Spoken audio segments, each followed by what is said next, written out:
Deep in the canals of Xochimilco lies a place unlike anywhere else on Earth. An island where hundreds of weathered dolls hang silently from trees, their eyes empty, their limbs cracked with time. It's a sight that stops visitors in their tracks, unsettling and unforgettable. Before we begin, where are you watching from? Drop it in the comments below. I'd love to know. He begins with the water. South of Mexico City, far beyond the avenues and modern traffic, there is a zone where the city's surface changes. Instead of concrete and asphalt, the ground softens into a network of canals, green banks, and floating vegetation. This is Xochimilco, the last visible trace of the vast lake system that once covered the Valley of Mexico. Centuries ago, the Aztecs and their predecessors built artificial islands, called chinampas, on the shallow waters of these lakes. By weaving reeds and mud, staking the edges, and letting willows take root, they created a patchwork of fertile plots where crops could be grown. In time, an entire agricultural system flourished, one that could sustain a great city. Xochimilco today still reflects that origin. Though the surrounding metropolis has grown into one of the largest urban areas in the world, the canals of Xochimilco preserve a landscape that UNESCO has recognized as a World Heritage Site.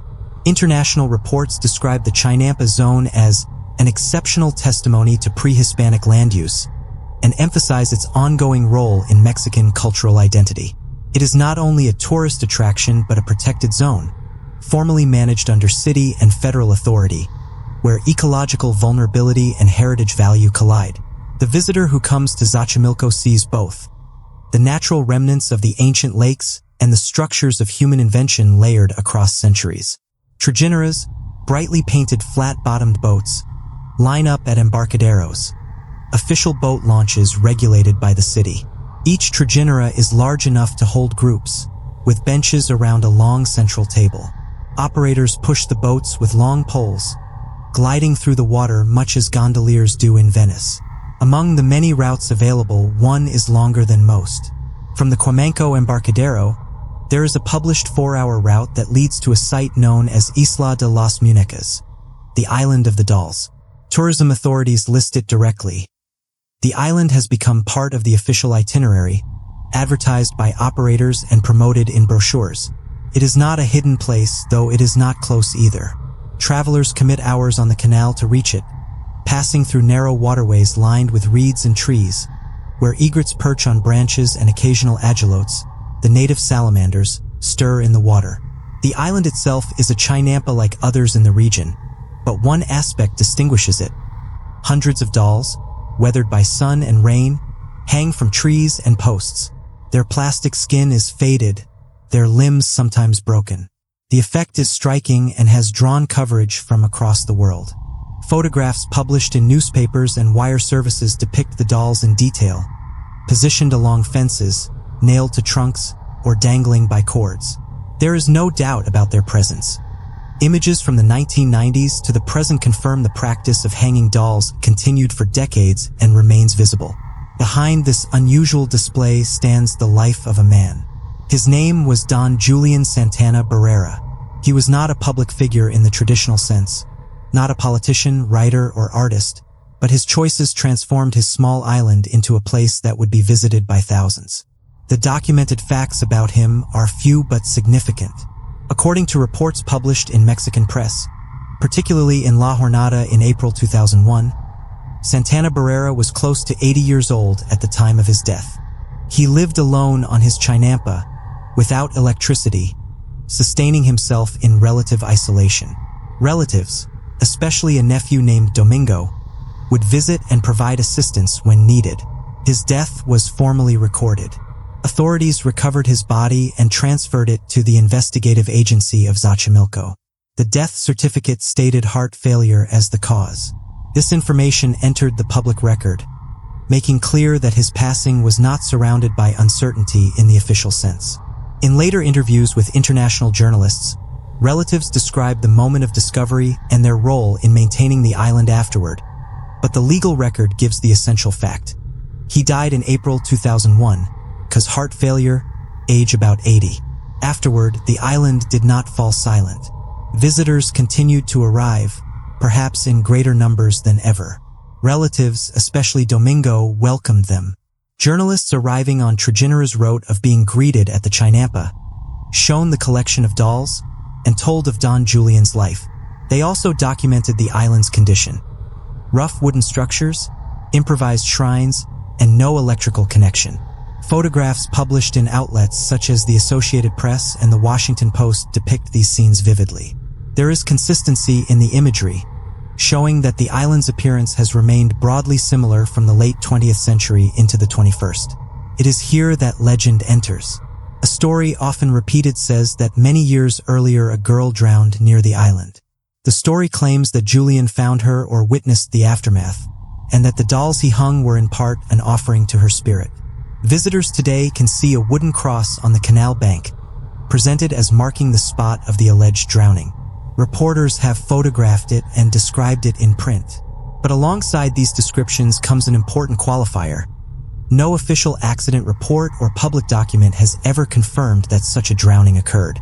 It is a narrative transmitted orally, preserved in family testimony and tourist retelling, but without corroboration from formal archives. This distinction is crucial. The cross exists. The documented death does not. The physical island shows evidence of hardship and fragility. Without regular maintenance, wooden structures sag, and the dolls decay. Journalists describe the toys as covered in mold, discolored, and missing eyes or limbs. Rain, sun, and the humid environment of the canals accelerate their deterioration. The island does not have protective infrastructure. It is a private chinampa that survived through one man's dedication and his family's continuation. Placing this small site within the larger environment of Xochimilco helps explain its challenges. UNESCO and Mexican authorities have repeatedly identified threats to the canal system. Contamination from urban runoff, changes in land use as agriculture declines, abandonment of chinampas, and the pressure of tourism. Boats that carry visitors to the island of the dolls add to this pressure, as do the expectations of international attention. Balancing preservation of the ecosystem with the cultural draw of unique sites has become an ongoing task for the city. Thus, the foundation of the story is not myth but record. The island of the dolls is a real chinampa in Xochimilco. It was the residence of Don Julián Santana Barrera until his death in 2001, which was officially attributed to heart failure. Photographs and reports show that after his death, his relatives maintained the island and received visitors, telling the family's story. A cross marks the site of a supposed drowning, but no official evidence verifies the event. The dolls themselves are undeniable. They hang in the hundreds, weathered and decomposing, forming a strange and powerful visual landscape within a fragile UNESCO-protected environment. The visitor who travels there sees this accumulation of fact and legend layered together. The ancient canals, the Trajineras, the chinampa landscape, the dolls dangling from trees, and the testimony of a family whose uncle's life turned a private patch of land into one of the most famous stops in Xochimilco. He lived his life not in the spotlight of Mexico City, but on the margins of it. Don Julián Santana Barrera became known only after his death because of the unusual appearance of his chinampa.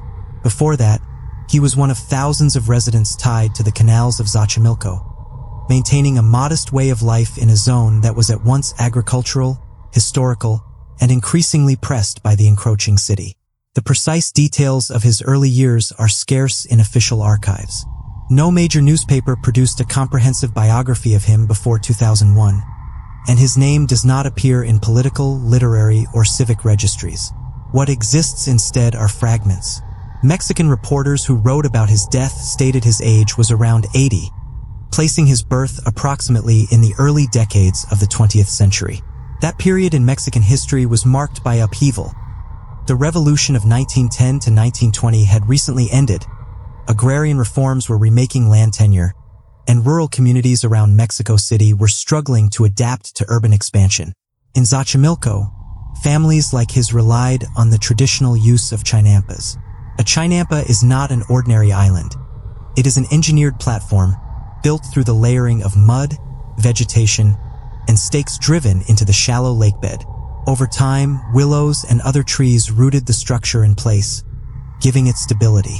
The result was highly fertile soil where maize, beans, squash, and flowers were cultivated. By the 20th century, many chinampas were no longer purely agricultural. Some were abandoned, others converted into semi-residential plots, used for both subsistence and refuge. It was into this world that Julián grew. Accounts gathered by journalists after his death indicate he lived for decades on his chinampa. He did not have electricity, plumbing, or other urban utilities. La Jornada noted the simplicity of his lifestyle, pointing out that his nephew Domingo occasionally brought supplies. Such conditions were not uncommon in the canals. While parts of Xochimilco are fully urbanized, others retain their rustic, semi-rural character, where life proceeds without the conveniences of the metropolitan core. His relationship with the dolls that now define his memory is less easily pinned down. Eyewitnesses who spoke to reporters after his death described how he collected discarded dolls, sometimes salvaging them from canals or receiving them from visitors. Over years, he tied them to trees and fences around his property. Photographs taken before 2001 confirm that the practice was well underway during his lifetime. Visitors described the accumulation as both eccentric and distinctive. What is verifiable is that the dolls were in place long before his death and were his doing, not a posthumous invention. To understand his life, it is useful to view him within the larger frame of Xochimilco's social history. Many residents of the area maintained partial dependence on agriculture through the mid-20th century. Others turned to tourism as trajinera rides became increasingly popular. By the 1980s and 1990s, excursions to the canals were a staple of Mexico City leisure culture. Families rented trajineras for weekend outings, mariachi bands played from boats, and vendors sold food and drink along the waterways. In this environment, the unusual sight of a chinampa hung with dolls would inevitably attract curiosity. Don Julián's choice to live largely alone, however, placed him outside the mainstream. Press accounts after his death emphasized his isolation. He was not married, and there are no public records of children.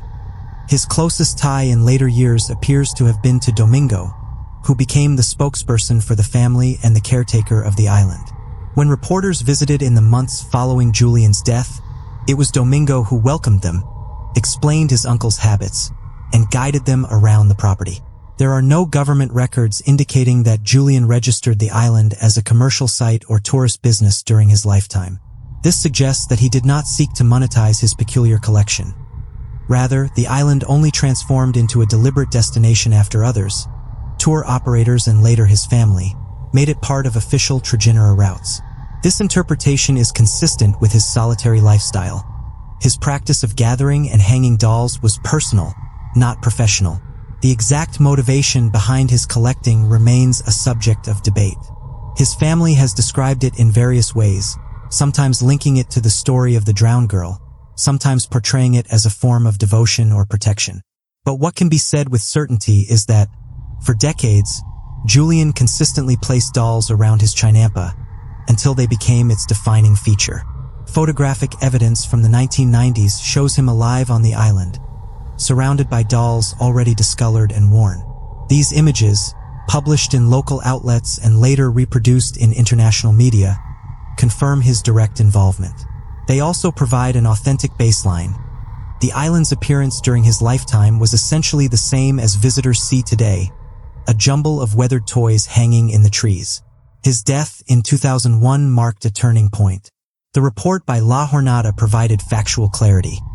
Body recovered, age about 80, cause of death heart failure, investigation handled by local authorities. Relatives mourned, but they also inherited a place that had become visually and culturally unique. From that point forward, Don Julián's biography was absorbed into the larger narrative of the island, often blurred by legend, yet anchored in the factual details of his solitary life and official death.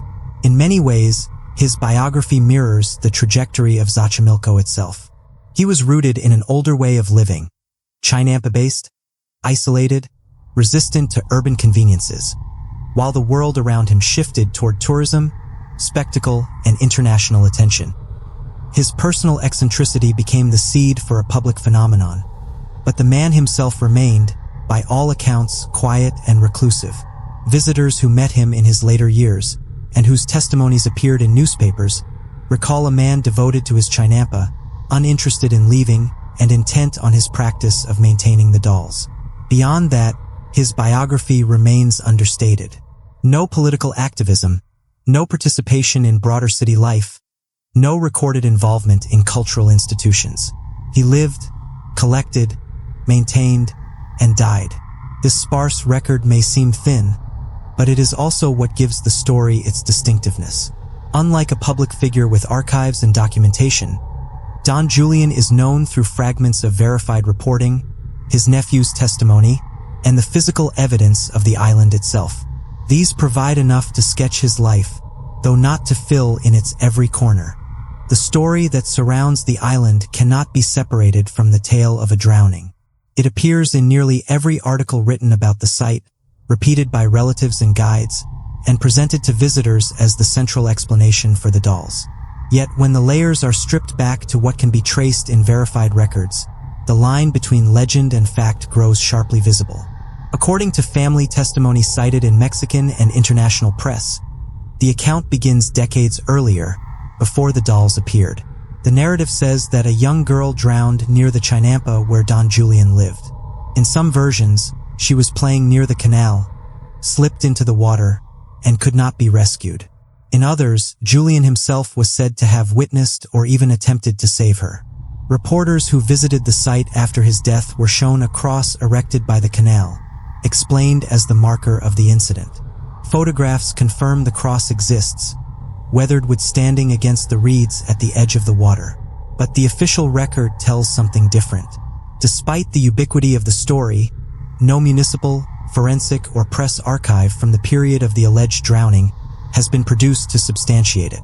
When journalists have investigated, they have noted the absence of a corresponding accident report.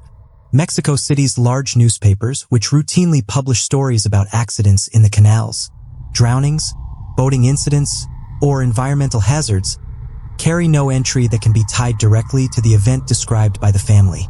The cross therefore functions as a memorial without documentary foundation. Its presence anchors the story in place, making it tangible to visitors. Guides on Trajineras point to it as evidence, narrating the version passed down by relatives. Photographs taken by journalists show the cross and record that it is presented as a memorial to a drowned girl. Yet the absence of a matching archival report leaves a gap that cannot be bridged. Accounts from Julián's nephew, Domingo, have been particularly influential in spreading the drowning tale. After 2001, when visitors asked how the dolls began to accumulate, Domingo would tell the family version, that the dolls were hung in memory of the girl. Reporters who recorded these interviews published the explanation without presenting corroborating documents. The effect was to cement the drowning in public imagination while leaving its historical status unverified. International features followed the same pattern. Reporters from major outlets, upon arriving at the island, photographed the dolls, the shrines, and the cross, and then relayed the narrative as told to them. Some emphasized the legend-like quality, noting that official evidence had never surfaced. Others presented it as part of the island's lore without qualification. The more the story was repeated, the more it hardened into a perceived fact for tourists, even as investigators recognized the absence of corroboration. The role of oral tradition in Xochimilco must be considered in this context. The canal zone has long been a place where stories are transmitted directly from residents to visitors. Trajinera operators, musicians, and guides have sustained the practice of narrating legends. La Llorona, for instance, is a tale deeply rooted in the canals, performed in theater productions and retold in countless variations. Against this background, the story of the drowned girl and the dolls found fertile ground. Visitors were primed to expect a legend, and relatives of Don Julián provided one, linking the unusual appearance of the island to a tragedy that could not be otherwise confirmed. Journalists who wrote with care signaled this ambiguity. Reports have noted that while a cross stands by the water and the family repeats the tale, no official report has ever documented the drowning. The words mark a critical boundary, recognition of the narrative's presence alongside acknowledgement of its unverifiable status. In this respect, the story differs from the documented death of Don Julián himself, which is anchored in a death certificate and investigative record. The girl's drowning lives only in oral account and commemorative symbol. The dolls themselves complicate the story further. Some descriptions claim that the first doll Julián placed was recovered from the canal near where the girl had drowned, offered as a gesture of respect. Others say that he began collecting dolls afterward, stringing them around his property to protect against misfortune. In every variation, the drowning is positioned as the spark. But the physical evidence, the dolls that still hang in place, cannot reveal motive. They confirm his collecting but not the origin. Only testimony attempts to connect the practice to the alleged death.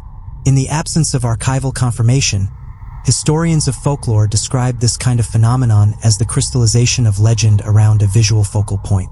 The unusual sight of hundreds of dolls hanging in a swamp-like landscape demanded an explanation.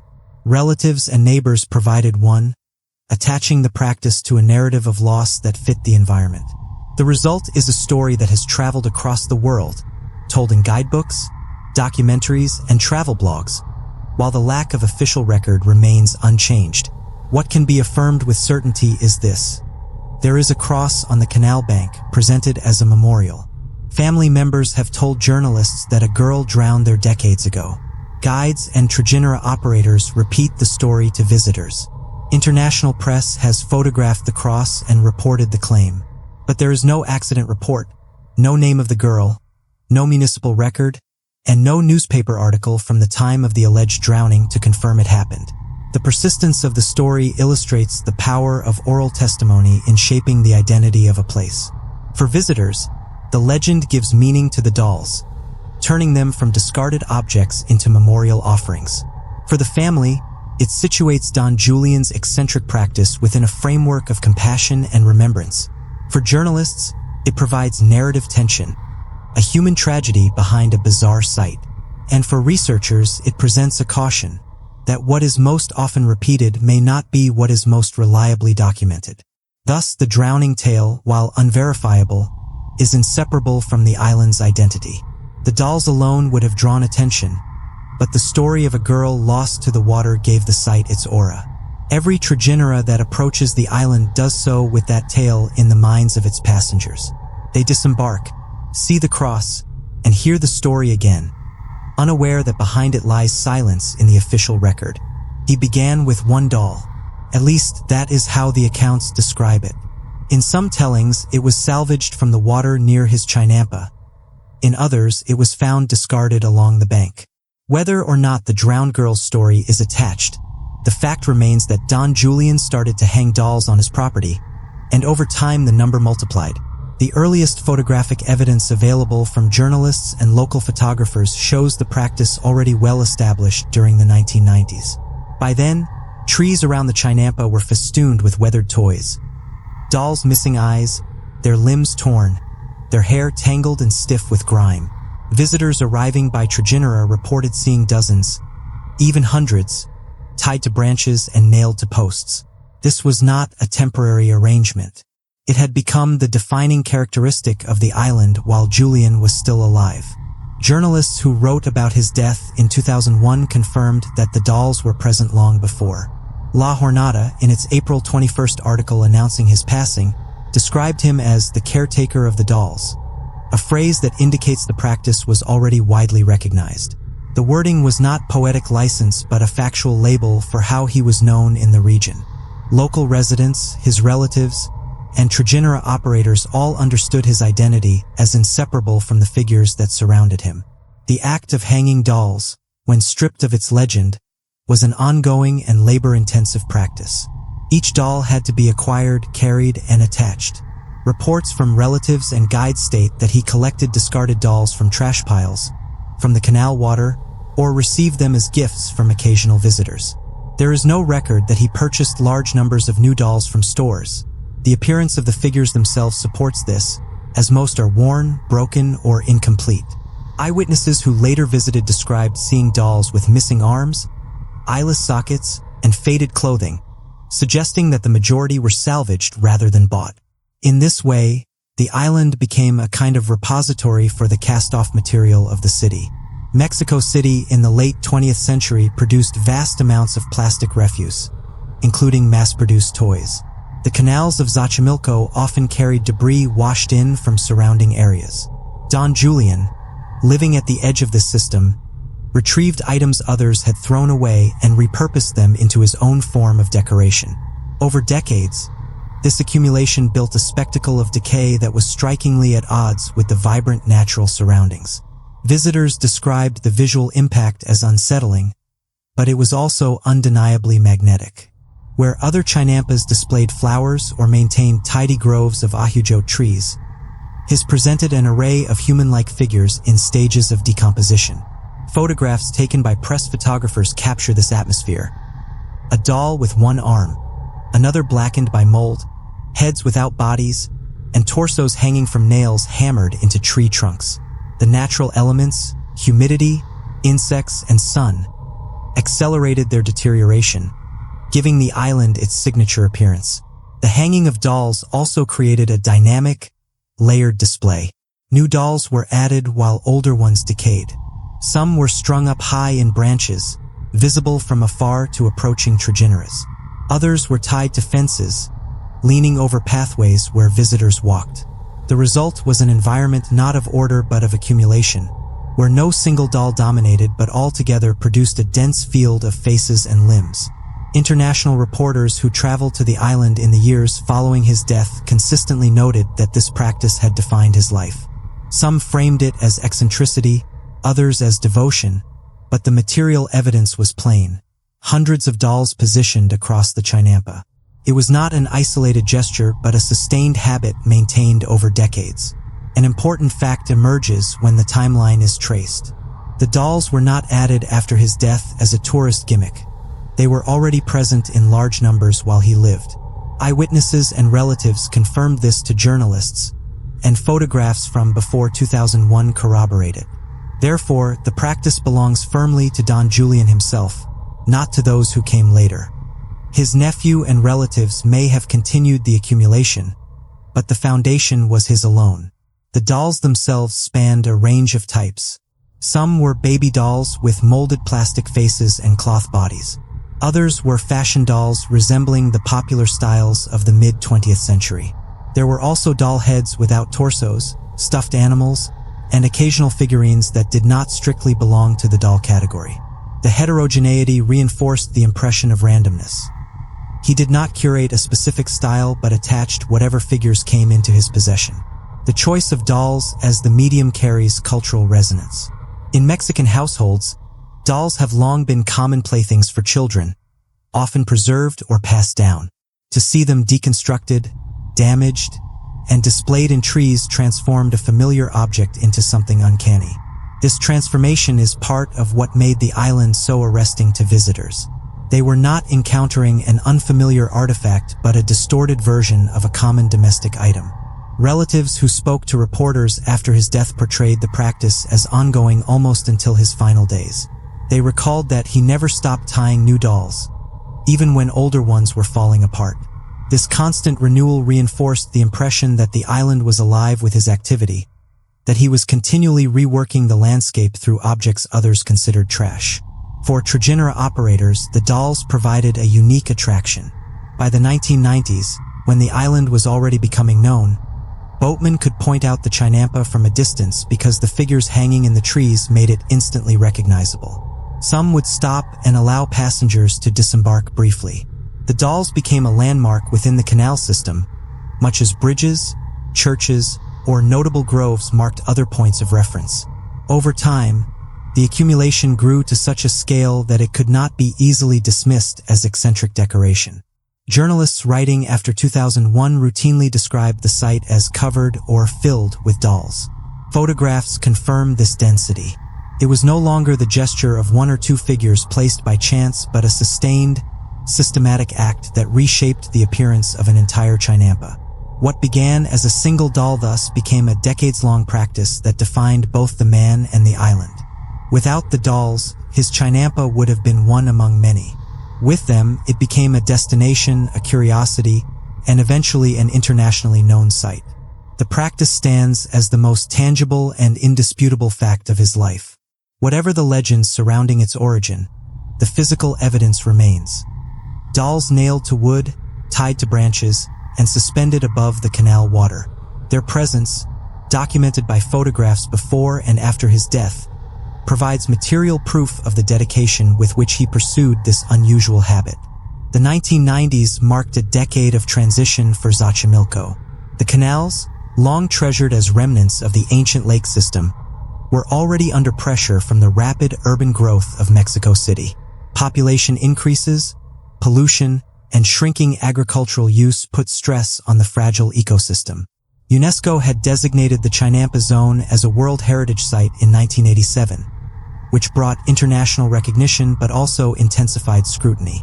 Reports by conservation bodies documented threats: untreated wastewater entering the canals, pesticides altering water quality, and urban development creeping toward the edges of the protected zone. Against this backdrop, trigeneratourism flourished.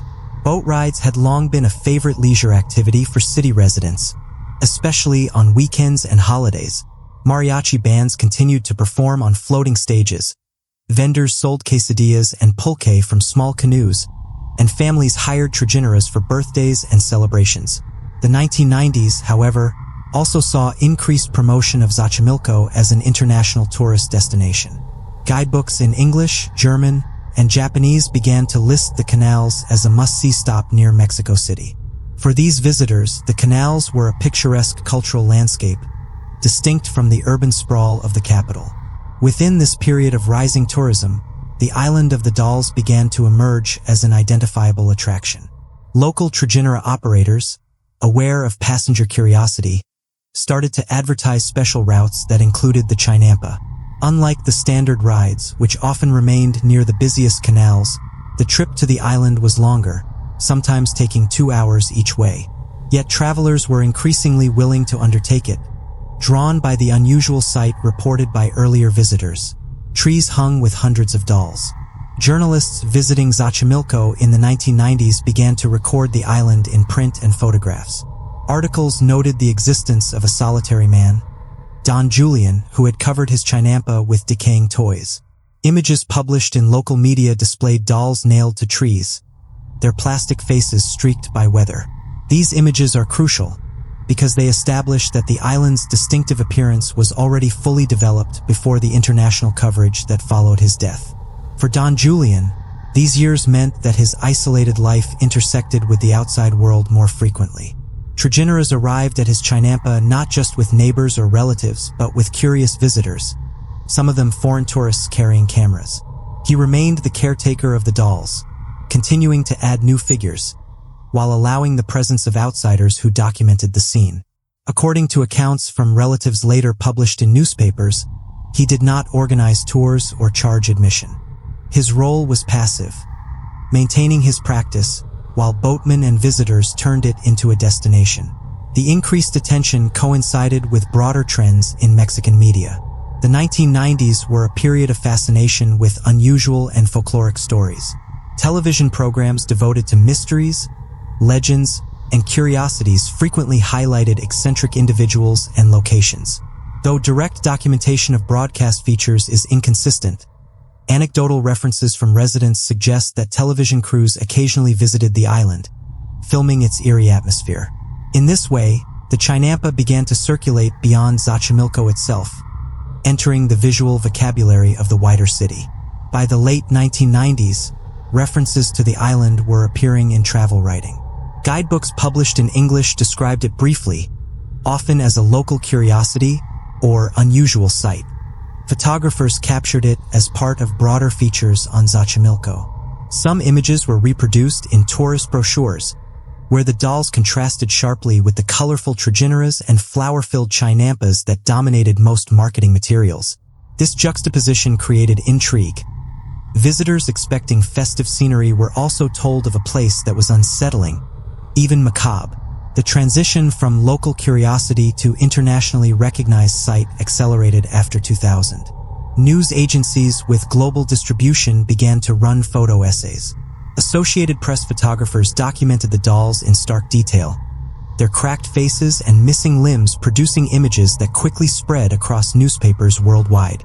The Washington Post later published a photo essay describing the island, emphasizing both the doll's disturbing appearance and the narrative of Don Julián's life.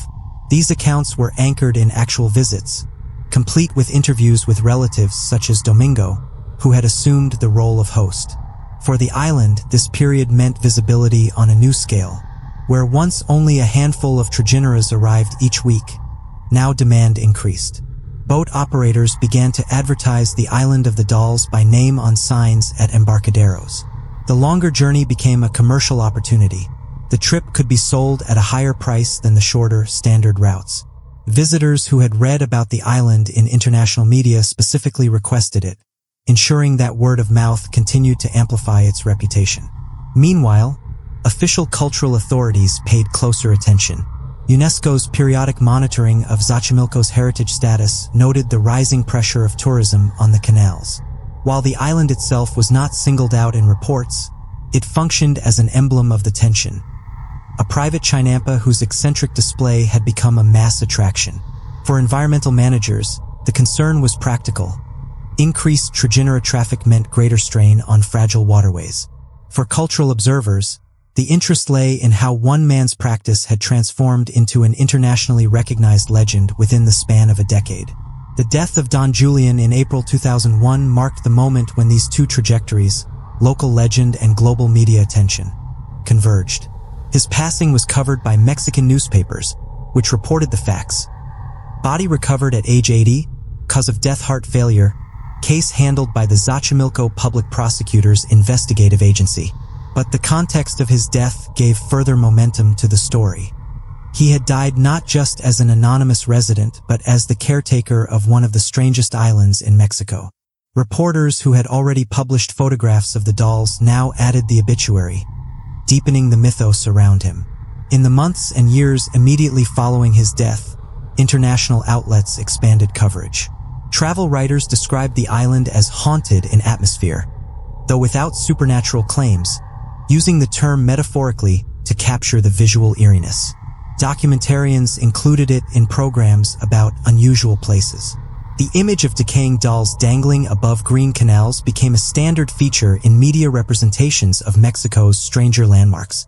By the early 2000s, the island of the dolls had become firmly established as a destination within Xochimilco's tourism economy. It was not the most visited site. The main embarcaderos closer to the city still attracted the majority of casual visitors, but it was among the most distinctive. International guidebooks began listing it explicitly, often with cautionary notes about the length of the trip required to reach it. Some warned visitors about the eerie atmosphere, while others emphasized it as a must-see. The 1990s and early 2000s thus represent the era when the island crossed from private eccentricity to global phenomenon. The verified evidence is plain. Photographs taken during these years, reports published in mainstream Mexican newspapers, international coverage by wire services, and testimony from relatives who received journalists. The trajectory was clear. What began as Don Julián's personal practice of hanging dolls had, within a decade, become an internationally known site, framed by legend but grounded in material reality. It was also the era when the dolls themselves were most visibly multiplying. Journalists who visited in 2000 and 2001 described the density of figures as remarkable. Images from the Associated Press show hundreds already in place, their weathering testifying to years of exposure. These photographs provide a baseline against which later editions can be measured. They demonstrate that by the time of Don Julián's death, the island was already complete in its essential appearance, recognizable as the same place visitors encounter today. In this way, the 1990s and early 2000s were the formative years not only of the island's fame but of its visual consolidation. The dolls were there in great number. The tourists were coming in increasing frequency. The media was covering with expanding reach. All the elements that define the island of the dolls today had already coalesced. When Don Julián Santana Barrera died in April of 2001, the island did not fade into obscurity. Instead, it entered a new phase. His body, recovered near the chinampa, was declared dead of heart failure by the investigative agency in Xochimilco. He was 80 years old. His death was covered by the Mexican press, with La Jornada and other newspapers recording the event. They described him as the guardian of the dolls, recognizing that his unusual practice had made him a figure of local note. His passing posed a question. What would become of the chinampa and its countless dolls? Ownership and caretaking fell to his family, most visibly his nephew, Domingo. Reporters who visited in the weeks and years after 2001 consistently mention him as the one who opened the gates, explained his uncle's life, and received visitors. He repeated the family's account of why Don Julián had filled the island with dolls. He also pointed to the cross near the water, said to mark the site of a drowned girl, though official documentation of that drowning has never surfaced. What is certain is that Domingo chose not to dismantle the dolls or erase his uncle's presence. Instead, he maintained the site as it was, allowing visitors to continue arriving. Journalists returning in 2002, 2003, and later years noted that the dolls still hung from the trees, by then further weathered by sun, rain, and wind. Some new dolls were added. Visitors sometimes brought toys with them, gifts that were then tied to branches as a way of participating in the tradition. Thus, even after Don Julián's death, the accumulation continued, though at a slower pace. The transition from private eccentricity to family-managed attraction accelerated in the years following his death. Trajinera operators recognized that demand for the island had increased because of the media attention surrounding his passing. Signs at embarcaderos began to advertise trips explicitly including the Island of the Dolls, using its Spanish name, La Isla de las Muñecas. The journey was longer and more expensive than shorter tours, but curious visitors accepted the cost. For boatmen, it was an opportunity to earn more from passengers who wanted not just music and food on the canals, but a story to tell afterward. Media coverage continued to play a decisive role. International outlets such as Reuters, the Associated Press, and later the Washington Post included the island in features about Mexico City and unusual destinations. The Associated Press distributed photographs of dolls hanging against lush green backgrounds, their eyeless sockets staring blankly. These images circulated globally, appearing in newspapers far beyond Mexico. The Washington Post, in one photo essay, described the dolls in detail and included testimony from Domingo, who explained his uncle's routine and death. Each of these accounts reinforced the island's reputation. It was no longer simply a curiosity known in Xochimilco. It had become a recognizable image in global media, an icon of Mexico's stranger landmarks. In guidebooks, the chinampa was now described in its own right, not just as part of the canals. Travel writers in English included it in lists of world's strangest places, using photographs sourced from wire agencies to illustrate their point. The doll's eerie appearance needed no embellishment. Their cracked plastic faces and tangled hair were striking enough to hold attention. For Domingo and the family, this visibility had practical effects. Visitors arrived in growing numbers, and the family began charging small fees for entry. This was not unusual. Many chinampa owners charged for entry to gardens or spaces maintained for visitors. In this case, the charge helped maintain access paths and supported the family's role as caretakers. Interviews with Domingo indicate that he saw himself as continuing his uncle's legacy, preserving the site for those who came to see it. The dolls themselves, exposed to weather year after year, became more decayed. Journalists who returned years after Julián's death described heads covered with mold, torsos without arms, and faces eroded by sun. The environment of Xochimilco, humid, with fluctuating water levels and dense vegetation, accelerated the decomposition of cloth and hair. Plastic cracked in the heat and collected grime. The result was a constantly shifting landscape of decay. Every visit offered a slightly different view as old dolls deteriorated and new ones were added. For Trajinera operators, this unpredictability added to the allure. Guides emphasized the atmosphere of the island, telling visitors about the man who had lived alone and pointing to the cross on the canal bank. Some added embellishments, weaving folklore into their explanations. But the physical evidence needed no invention. Hundreds of dolls in every stage of disintegration, a sight both mesmerizing and unsettling. By the mid-2000s, the Island of the Dolls had become entrenched in the identity of Xochimilco's tourism. Alongside flower markets, mariachi rides, and traditional food stalls, it offered a completely different experience. A quiet, eerie place that contrasted with the festive canals. travel agencies began offering package tours that included the island, sometimes marketed online in English to reach foreign visitors. Its reputation grew as a destination for those seeking the unusual or macabre. International travel shows began to film there as well. Crews visited to document the dolls and interview Domingo. Though some programs used sensational framing, the underlying facts were consistent. The island was real, the dolls were real, the man who collected them had lived there until 2001, and his nephew now maintained the site. The footage showed what countless visitors had already seen with their own eyes. A chinampa transformed into a surreal gallery of discarded toys. The family's choice to preserve the island rather than dismantle it was significant. In many cases, eccentric private displays disappear after their creator's death, dismantled by relatives or eroded by time. Here, however, the opposite happened. The dolls remained, their meaning redefined from private devotion to public spectacle. What had been one man's practice was now a communal attraction, sustained by visitors and family alike. Meanwhile, conservation reports on Xochimilco noted ongoing challenges: pollution, invasive species in the canals, and the loss of traditional chinampa agriculture. Within this context, the island of the dolls functioned as both a distraction and a symbol. For conservationists, it was not central to ecological preservation. For tourists, it was a reason to venture deep into the canal system.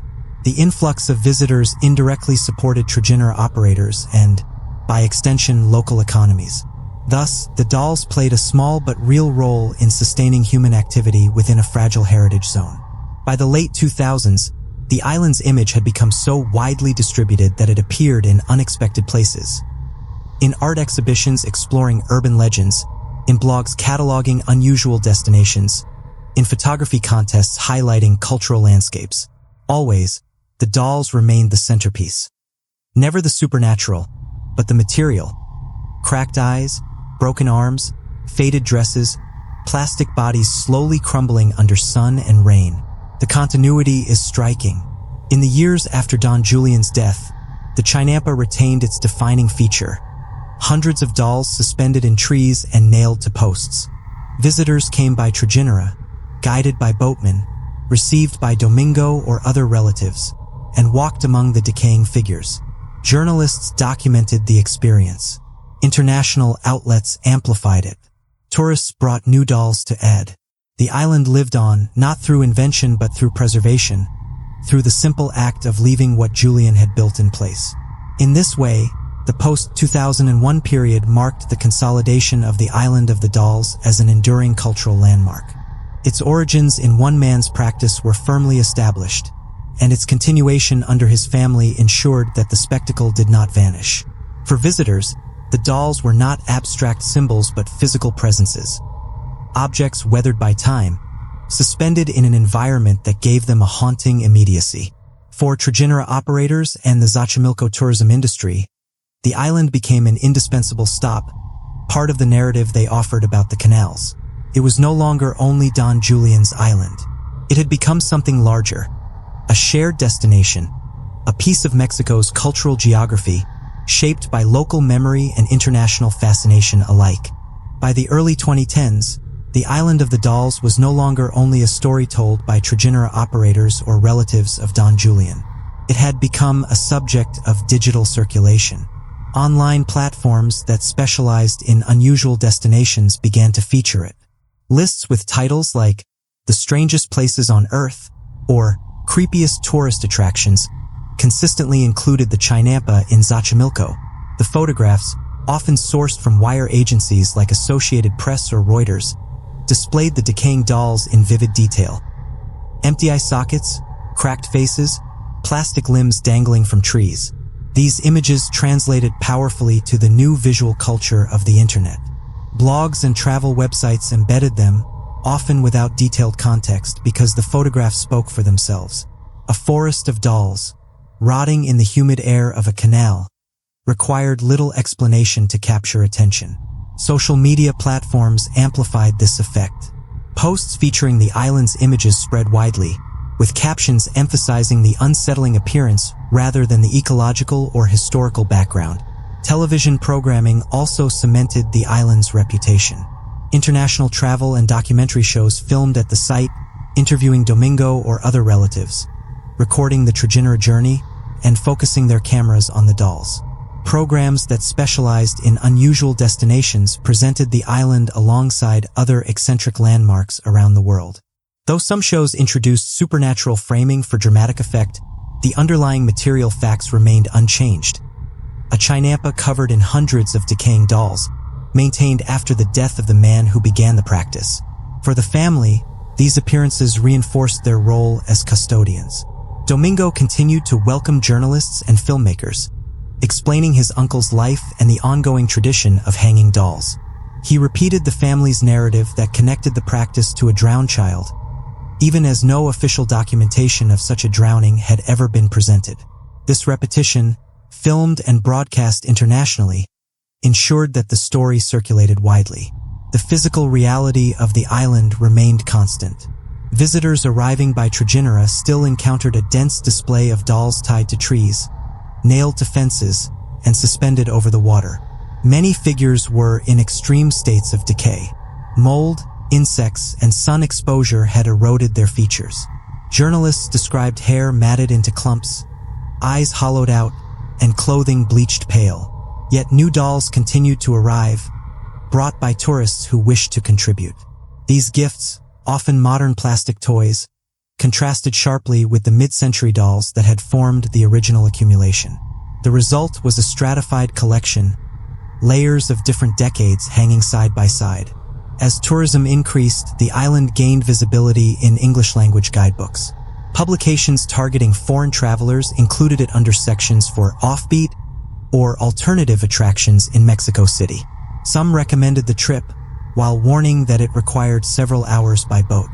Others highlighted the cost, noting that reaching the island involved negotiating with Trajinera operators and paying an entry fee once there. Despite these cautions, the attraction grew in popularity, precisely because of its eerie uniqueness. Academic observers also began to note the island's role in discussions of heritage and tourism. Scholars analyzing Xochimilco as a UNESCO site pointed out the tension between ecological conservation and cultural spectacle. The dolls, though unrelated to the pre-Hispanic origins of the chinampa system, had become one of the most internationally recognized images of the canals. This paradox reflected a broader pattern. Visitors drawn by an eccentric landmark, while official heritage narratives emphasized agriculture, ecology, and indigenous history. Within Mexico, national media continued to cover the island, particularly around anniversaries of Julián's death or during features on unusual places. The dolls were photographed again and again, each time more weathered. The persistence of the site across decades confirmed that it was not a fleeting curiosity. It had become durable, a landmark in its own right. Meanwhile, conservation challenges in Xochimilco deepened. Reports documented the decline of water quality, the spread of invasive carp and tilapia, and the abandonment of chinampas by farmers. Against this backdrop, the island of the dolls represented a rare case where a chinampa remained occupied and visited. Although it did not contribute to traditional agriculture, it kept human activity alive in the zone, and tourism revenue provided income for local families. By the middle of the 2010s, the island had achieved a near-mythic reputation online. Photographs circulated with minimal captions, sometimes detached from their geographical context. Some users believed it to be an abandoned site, not realizing that Domingo still lived there and maintained it. Others assumed it was inaccessible, not knowing that Trajinera tours reached it daily. These misunderstandings reflected the gap between digital representation and on-the-ground reality. Yet visitors who did make the journey found that the site matched the images. The dolls were undeniably there, hundreds of them, covering the trees and fences. The atmosphere was distinct from the festive Trajinera ride. The music and bright colors of the canals gave way to quiet, shadowed spaces filled with figures in varying states of decay. Tourists documented their experiences with photographs and videos, uploading them to blogs, YouTube, and later Instagram. In this way, the cycle of representation and attraction reinforced itself. Images drew people to the island, and their images drew still more.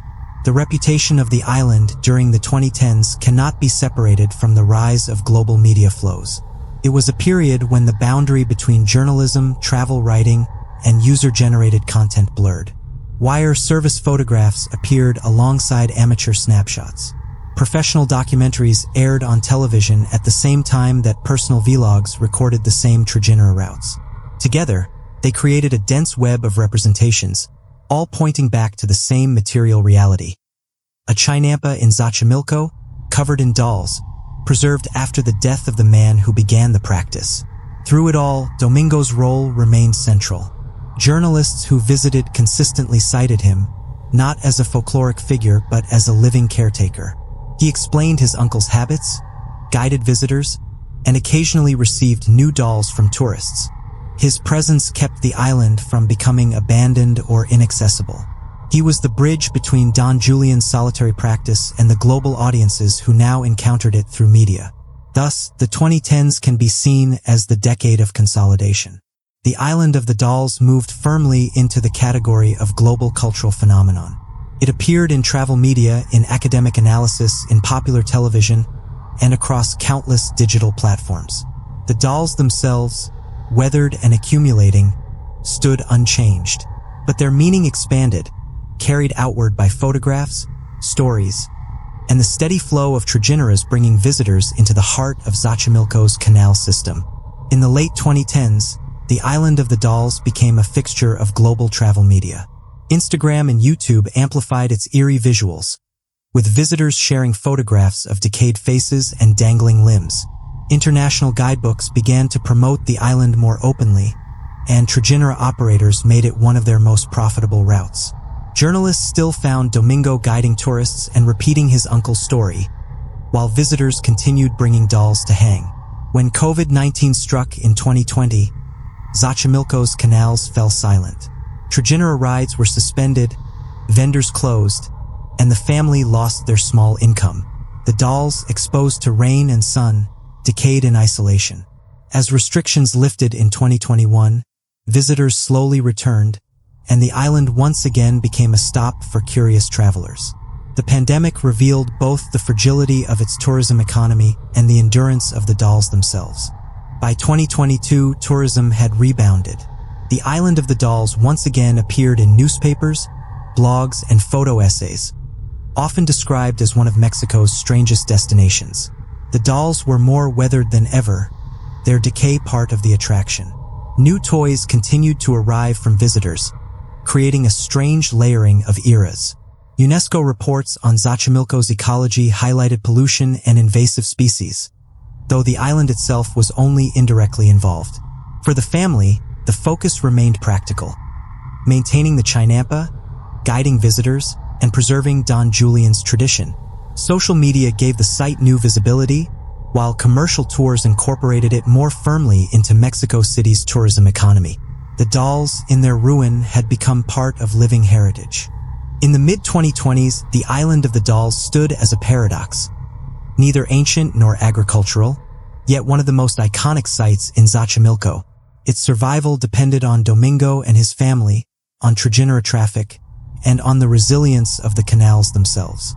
The dolls were not preserved like artifacts but left to decay, their slow transformation shaping the site's atmosphere. The verified facts remained clear. Don Julián had lived and died there. His family maintained the site. Hundreds of dolls hung in trees, weathered by time. Around these facts, a story circulated, some elements verifiable, others folkloric.